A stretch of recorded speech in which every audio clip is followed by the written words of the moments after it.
Санжийн баярыг авилгатай тэмцэх газраас дуудан байцаалт авлаа. Улмаар прокурорын газраас эрүүгийн хэрэг үүсгэлээ хэмээн дээр дооргүй шугцгааж байна. Зарим нь бүр Монгол шудраг ёс эхэлж байгаа нэ хэмээн гордонгуй дуугарцгааж эхэллээ. Гэхдээ хаширхон гэж хаширсан үнийг хэлдэг шүү дээ. Энэ прокурор энэ дээд шүүгчийг байхтчтай мэдэхгүй. Хэмээн хатуу самар нямдарч толгой шигснээ хэлж байсныг санчхад нэг илүүдэхгүй.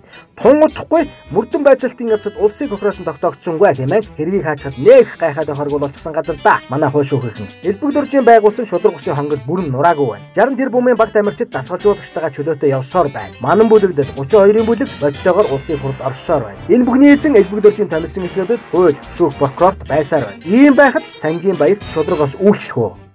Баяр над тийч хэлсэн. Дамжуулаад элбэг дөржтэй таныг уулзуулахаар болж байна гэж. Би уулзж яах гэсэн чинь энэ ойлголцоод ингэж таныг элбэг дөржтэй ярьж шоронд оруулахгүй талаар би ярья гэж. Таныг элбэг дөржтэй ярьж шоронд оруулахгүй талаар би ярья гэж.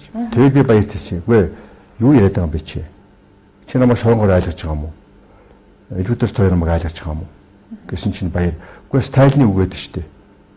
Хүн байвал хуулийн зүйл анги олдно гэж. Хаа тийм үг гэдэг штеп. Хэмээн хэлж байсан хүн шүү дээ. Тэр баяр гэдэг чинь.